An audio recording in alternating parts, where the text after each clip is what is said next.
السلام علیکم ورحمت الله وبرکاته. دوستانو په دغه ویډیو کې به زه نن تاسو در وښیم چې تاسو څنګه کولی شئ چې په خپل موبایل کې ډیلیټ شوي تصویران او د هغه رقم ډیلیټ شوي ویډیوګانې او د هغه رقم ټول لازمي فایلونه بیرته ډېر په اسانۍ سره ترلاسه کړئ. نو په دغه ویډیو کې به زه تاسو دغه طریقې درښیم. دغه ویډیو له موږ سره تر پایه وګورئ او ویډیو خامخا در سره لایک کړئ، له خپل ملګرو سره یې شیر کړئ او د دغه رقم نورو ښایسته ښایسته ویډیوګانو لپاره زموږ چینل سبسکرایب کړئ، ځکه په دغه چینل کې موږ ستاسو لپاره هره ورځ د هغه رقم ښایسته ښایسته ویډیوګانې اپلوډوو. د ملګرو د ویډیو په طرف ویډیو شروع کوو.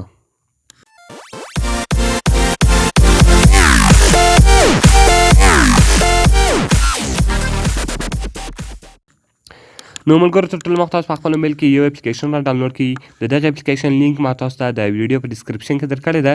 تاسو ډېر په اسانۍ سره کولی شئ چې دغه اپلیکیشن له هغه ځای څخه ډاونلوډ کړئ. نو کله چې ملګرو تاسو دغه اپلیکیشن له هغه ځای څخه ډاونلوډ کړئ، د هغه رقم تاسو دلته راسئ، دا چې کوم پرمیشنان له تاسو څخه غواړي دغه به ټول تاسو الاو کړئ. کله چې ملګرو هغه ټول تاسو الاو کړئ، د هغه رقم ریکور ډیلیټډ آل فوټوز، یعنې هغه ټول تصویران تاسو چیک کولی شئ چې ریکور کړئ. نو تاسو به راسئ په سټارټ بټن باندې به کلیک وکړئ. کله چې ملګرو تاسو نور اپسونه غواړئ چې دغه باره کې پیدا کړئ، هغه دلته تاسو په مور اپس کې پیدا کولی شئ. نو دغه رقم به تاسو راسئ، اوس په سټارټ بټن باندې کلیک وکړئ. کله چې ملګرو تاسو په سټارټ بټن باندې کلیک وکړئ، ملګرو دغه رقم بیا تاسو نیکسټ ووایئ او دغه رقم سټپ 2 نیکسټ او دغه رقم دغه تاسو چیک کړئ، فینیش کړئ. کله چې ملګرو تاسو دا فینیش کړئ، یو کویک سکین ده، یو ډیپ سکین ده. ملګرو کله چې تاسو کویک سکین ووایئ، هغه به تاسو ته یو څو تصویران زر پیدا کړي. یو بیا ډیپ سکین ده، هغسې هر څو تصویران له تاسو څخه ډیلیټ شوي وي هغه ټول تاسو پیدا کولی شئ. په کویک سکین کې ملګرو یعنې هغه تازه یو څو تصویران چې له تاسو څخه ډیلیټ شوي هغه به تاسو ته پیدا کړي. او که چیرته له تاسو څخه د ډېر وخت تصویران یعنې د ډېر وخت تصویران له تاسو څخه ډیلیټ شوي وي، هغه بیا تاسو په ډیپ سکین کې کولی شئ. ملګرو تاسو په خپله ډیپ سکین استعمال کړئ. نو په دغه ویډیو کې به زه صرف تاسو ته کویک سکین استعمال کوم. تاسو به په کویک سکین باندې کلیک وکړئ او دغه رقم دغه تاسو کلوز کړئ. نو ملګرو تصویران پیدا کړئ، یعنې آل امیجز یعنې پیدا یې کړلو. اوس یې هر څو تصویران دلته له تاسو څخه ډیلیټ شوي هغه ټول د پیدا کړلو. نو هغه رقم تاسو په شو ایمیج باندې کلیک وکړئ.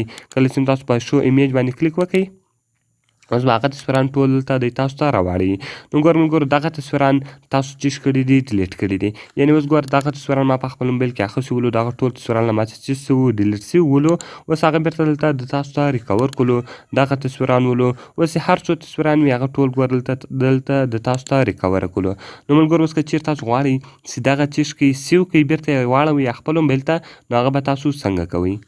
نو دغه رقم ملګرو اوس که چیرته تاسو غواړئ چې دغه ټول تصویران بیرته خپل موبایل ته واړوئ، دغه رقم تاسو په هغه البم باندې کلیک وکړئ او دغه رقم کوم سلیکټ آل والو هغه ټول سلیکټېږي، کوم ډس سلیکټ کړلو بیرته هغه ټول ختمیږي. نو زه غواړم چې دغه تصویر واړوم، دغه تصویر واړوم او دغه تصویر واړوم او دغه رقم ګوره هر څو تصویران تاسو واړوئ هغه به ټول تاسو سلیکټ کړئ او دغه رقم به تاسو په ریسټور باندې کلیک وکړئ. کله چې ملګرو تاسو په ریسټور باندې کلیک وکړئ، هغه به بیرته ستاسو د موبایل ګیلري ته تللي وي. نو په دغه طریقه سره ملګرو تاسو کولی شئ چې د خپل موبایل ډیلیټ شوي تصویران بیرته ترلاسه کړئ. نو ډېر ښایسته او خوندور اپلیکیشن ده، باید ټول یې په خپل موبایل کې خامخا ډاونلوډ کړئ. نو کوم ویډیو خوښ شوي ویډیو در سره لایک کړئ، له خپل ملګرو سره شیر کړئ او د دغه رقم نورو ښایسته ښایسته ویډیوګانو لپاره زموږ چینل سبسکرایب کړئ. او ملګرو که هره پوښتنه لرئ، هرې ویډیو ته مو ضرورت دی، موږ ته لاندې په کمنټس کې وایاست، تر څو موږ هغه ویډیو ستاسو لپاره جوړ کړو. نو په دعاګانو کې مې یاد ساتئ. ملاویږو په نورو ښایسته ښایسته ویډیوګانو کې. د خدای په امان.